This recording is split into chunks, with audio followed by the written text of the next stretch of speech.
जो भरा नहीं है भावों से बहती जिसमें रसधार नहीं, जो भरा नहीं है भावों से बहती जिसमें रसधार नहीं, वह हृदय नहीं वह पत्थर है जिसमें स्वदेश का प्यार नहीं। आदरणीय प्रधानाचार्य महोदय, सम्माननीय समन्वयक महोदय, आदरणीय शिक्षकगण एवं मेरे प्रिय साथियों, आप सभी को मेरा सादर प्रणाम। मैं वंश कक्षा 6 का छात्र कृष्णा सदन से आज आप सभी के समक्ष एक अत्यंत महत्वपूर्ण विषय पर अपने विचार प्रस्तुत करने के लिए उपस्थित हूँ। देशभक्ति केवल 15 अगस्त और 26 जनवरी तक सीमित नहीं। हमारा देश भारत अनेक संस्कृतियों, भाषाओं और परंपराओं का अद्भुत संगम है। हमें स्वतंत्रता और लोकतंत्र का जो अमूल्य उपहार मिला है वह लाखों स्वतंत्रता सेनानियों के त्याग, बलिदान और संघर्ष का परिणाम है। लेकिन प्रश्न यह है, क्या देशभक्ति इन 2 दिनों तक ही सीमित रहनी चाहिए? क्या हाथ में तिरंगा लेकर नारे लगाना ही देशभक्ति है? यदि ऐसा होता तो हमारा देश वर्ष में केवल 2 दिन ही आगे बढ़ता। जरा सोचिए, यदि सैनिक केवल 15 अगस्त और 26 जनवरी को ही सीमा पर डटे रहे, यदि किसान केवल राष्ट्र पर्व पर ही खेतों पर जाए, यदि डॉक्टर केवल इन 2 दिनों में ही मरीजों का इलाज करे, तो क्या हमारा देश स्वस्थ, सुरक्षित और समृद्ध रह पाएगा? बिल्कुल नहीं, क्योंकि राष्ट्र का निर्माण केवल उत्सव मनाने से नहीं बल्कि अपने कर्तव्यों का पूरी ईमानदारी से पालन करना भी है। सच्ची देशभक्ति हर दिन अपने दायित्वों का निष्ठापूर्वक निर्वहन करने में है।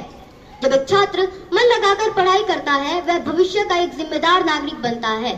जब एक शिक्षक समर्पण के साथ शिक्षा देता है वह राष्ट्र का भविष्य गढ़ता है।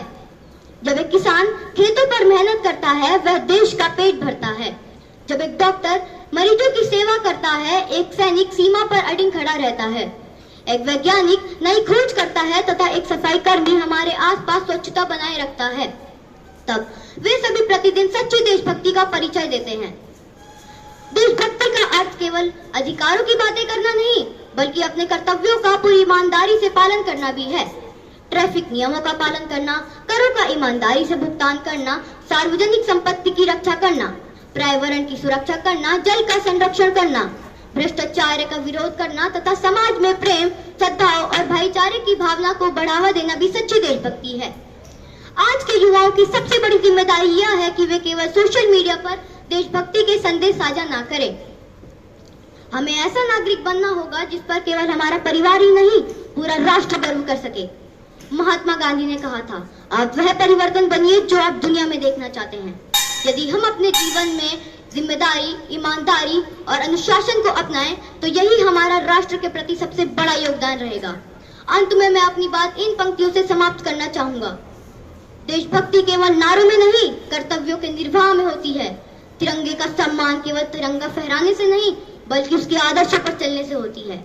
आइए आज हम सभी यह शपथ लें कि देशभक्ति को केवल 15 अगस्त और 26 जनवरी तक सीमित नहीं रखेंगे बल्कि अपने हर कार्य, हर निर्णय और जीवन के प्रत्येक दिन में उसे जीवंत रखेंगे। बहुत बहुत धन्यवाद। जय हिंद, जय भारत।